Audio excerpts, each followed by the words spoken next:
नमस्कार, स्वागत है आप सभी का। चलिए जानते हैं आज की प्रयागराज जिले की सभी बड़ी महत्वपूर्ण और काम की खबरों को। उससे पहले अगर आपने अभी तक इस वीडियो को लाइक नहीं किया तो लाइक जरूर कर दें, साथ ही इस चैनल को सब्सक्राइब कर दें। चलिए शुरुआत करते हैं आज की पहली बड़ी खबर के साथ। आइए देखते हैं एक जरूरी खबर जो सीधे आपकी सेहत से जुड़ी है। प्रयागराज को मिली 37 करोड़ की बड़ी सौगात, अब कम होगा शहर का वायु प्रदूषण। प्रयागराज के लोगों के लिए एक राहत भरी खबर सामने आई है। केंद्र सरकार ने सिटी एक्शन प्लान के तहत देश के कई शहरों को कुल 186 करोड़ रुपए जारी किए हैं, जिसमें से प्रयागराज को 37 करोड़ रुपए की राशि मिली है। इस फंड का इस्तेमाल शहर में वायु प्रदूषण कम करने के लिए किया जाएगा। अब सवाल ये है कि पैसा कहां खर्च होगा। तो आपको बता दें कि इस राशि से शहर में हवा की गुणवत्ता सुधारने, प्रदूषण के स्रोतों की पहचान, धूल नियंत्रण, हरियाली बढ़ाने, ट्रैफिक मैनेजमेंट और मॉनिटरिंग सिस्टम को मजबूत किया जाएगा।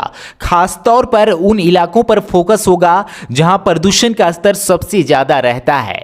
प्रशासन का कहना है कि सिटी एक्शन प्लान के तहत वैज्ञानिक तरीके से काम किया जाएगा ताकि आम लोगों को साफ हवा मिल सके और सांस से जुड़ी बीमारियों में कमी आए।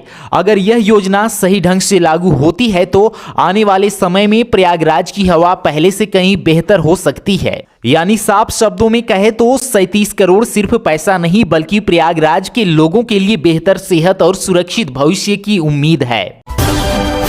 चलिए अब जानते हैं उत्तर प्रदेश सरकार की खेत तालाब योजना के बारे में, ताकि किसान भाई उसका पूरा लाभ उठा सकें। यूपी सरकार की खेत तालाब योजना, किसान के खेत में तालाब बनवाने पर मिलेगा सीधा अनुदान। उत्तर प्रदेश सरकार ने किसानों के लिए खेत तालाब योजना को फिर से शुरू किया है, जिसका मकसद जल संरक्षण और सिंचाई में मदद करना है। इस योजना के तहत किसान अपने खेत में तालाब खुदवा सकते हैं और उसके लिए सरकार से 52,500 तक अनुदान यानी कि सब्सिडी पा सकते हैं। कुल लागत लगभग 1,50,000 मानी जाती है, जिसमें से 50% यानी कि 52,000 का हिस्सा सरकार देती है और बाकी किसान खुद वहन करेगी। यह तालाब 22, 20 और 3 मीटर के आकार का होता है। इसमें वर्षा का पानी जमा कर सिंचाई, जल संरक्षण और आपातकाल में पानी की उपलब्धता सुनिश्चित की जा सकती है। अब आइए इस योजना के पात्रता के बारे में बात कर लेते हैं। योजना पहले आओ पहले पाओ के आधार पर चलती है। किसान को अपने खेत पर सूक्ष्म सिंचाई प्रणाली लगी होनी चाहिए या त्रिपत्रीय समझौता दिखाना होगा। आवेदन के समय 1,000 टोकन मनी जमा करना होगा और जरूरी कागजात, खसरा खतौनी घोषणा पत्र अपलोड करने होंगे। आवेदन कैसे करने होंगे? इच्छुक किसान उत्तर प्रदेश कृषि विभाग की आधिकारिक वेबसाइट पर जाकर ऑनलाइन आवेदन कर सकते हैं। आवेदन के बाद टोकन की पुष्टि एसएमएस के जरिए मिलेगी और आवश्यक दस्तावेज अपलोड करने की अंतिम तारीख पोर्टल पर दिखाई देगी। अब चलिए जानते हैं उत्तर प्रदेश से एक राहत भरी खबर। यूपी में बिजली बिल राहत योजना लागू, बकायेदारों को 100% सरचार्ज माफ और मूलधन में बड़ी छूट। उत्तर प्रदेश सरकार ने बिजली बिल राहत योजना 2025-26 लागू कर दी है, जिससे राज्य भर के लाखों लोगों को राहत मिलने वाली है। इस योजना के तहत बकाया बिजली बिलों पर जोड़े गए सरचार्ज को 100% माफ कर दिया जाएगा, यानी जितना ब्याज लागू हुआ है वह पूरा हट जाएगा। इसके अलावा मूलधन यानी बकाये की मूल राशि पर भी अब छूट दी जा रही है। अगर एक मुश्त भुगतान किया जाए तो इस पर 25% तक की राहत मिल सकती है। यह योजना 1 दिसंबर 2025 से 28 फरवरी 2026 तक 3 चरणों में लागू रहेगी। योजना का लक्ष्य उन उपभोक्ताओं को मदद देना है जिनके घरों या छोटे व्यावसायिक कनेक्शनों के बिजली बिलों पर भारी बकाया और सरचार्ज जमा हो गया है।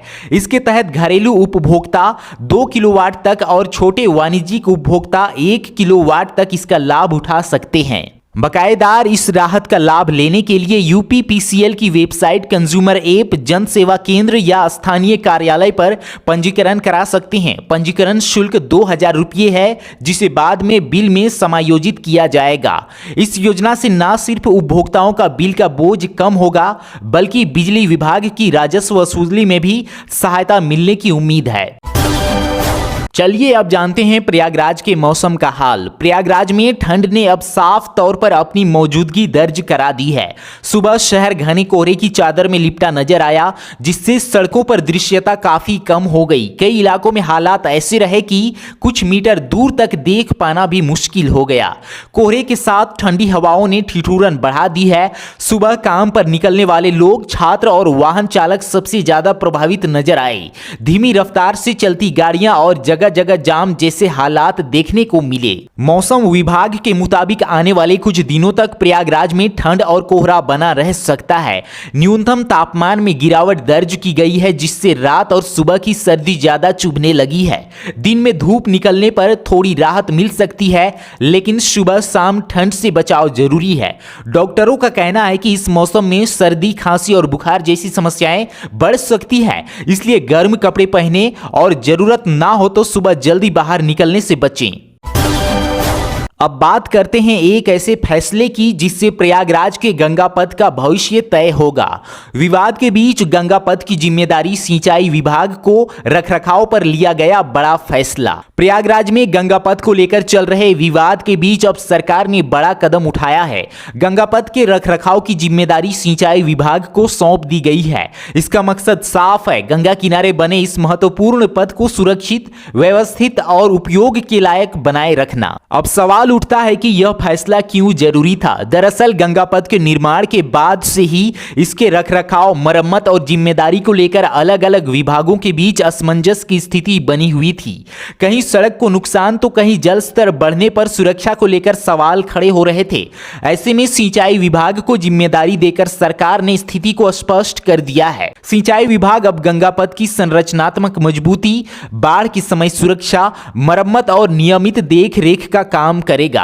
अधिकारियों का कहना है कि गंगा के जल स्तर और प्रवाह की जानकारी सिंचाई विभाग के पास पहले से ही होती है, जिससे रखरखाव बेहतर तरीके से किया जा सकेगा। इस फैसले से न सिर्फ गंगा पथ को नुकसान से बचाया जा सकेगा, बल्कि आने वाले समय में श्रद्धालुओं, पर्यटकों और स्थानीय लोगों की सुरक्षा भी सुनिश्चित होगी।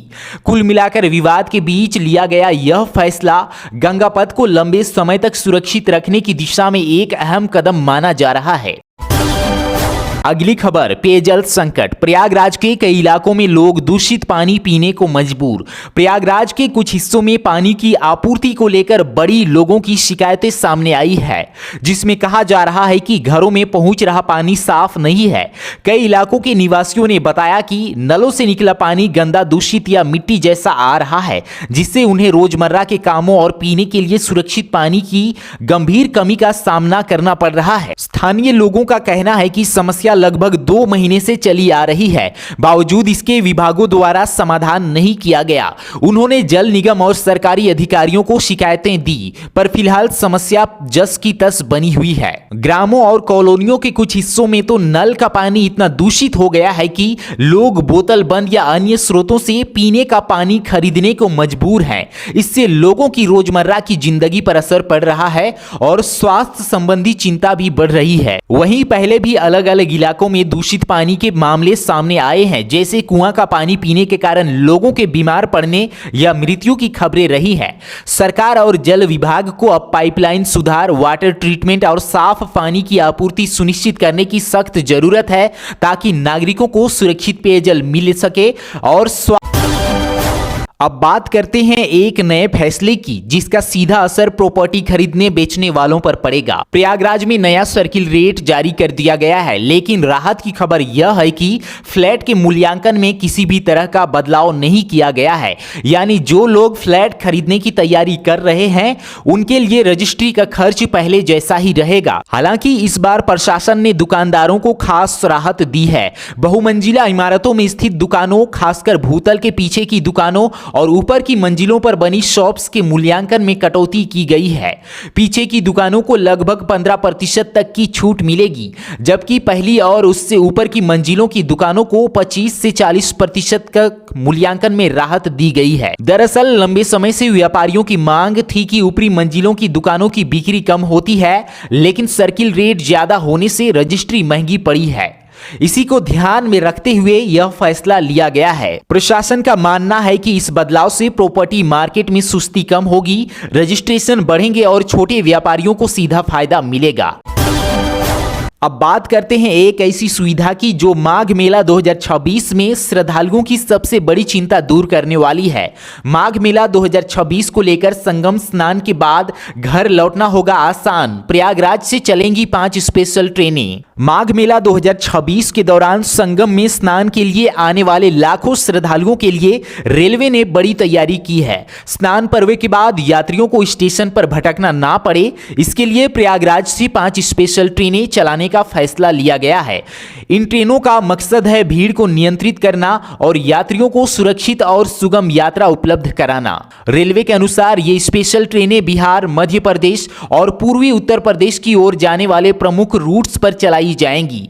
ट्रेनें प्रयागराज जंक्शन, प्रयागराज छिवक्की और आसपास के प्रमुख स्टेशनों से होकर गुजरेंगी ताकि ज्यादा से ज्यादा श्रद्धालुओं को फायदा मिल सके। रास्ते में प्रमुख स्टेशनों पर इन ट्रेनों का ठहराव भी रखा गया है। खास बात यह है कि स्नान तिथियों के अनुसार इन ट्रेनों की टाइमिंग तय की गई है, जिससे संगम स्नान के बाद यात्रियों को घंटों इंतजार ना करना पड़े। रेलवे प्रशासन ने यात्रियों से अपील की है कि वे स्टेशन पर घोषित सूचना और अनाउंसमेंट पर सभी ध्यान दें। कुल मिलाकर माघ मेला 2026 में संगम स्नान के बाद घर लौटने की राह अब और आसान होने वाली है और रेलवे की यह व्यवस्था श्रद्धालुओं के लिए बड़ी राहत साबित होगी। साथ ही अब बात करते हैं शिक्षा से जुड़े एक अहम मंथन की, जहां भविष्य को लेकर गंभीर सवाल उठे। समान शिक्षा की जरूरत पर संगोष्ठी निजीकरण से बढ़ती असमानता पर जताई चिंता।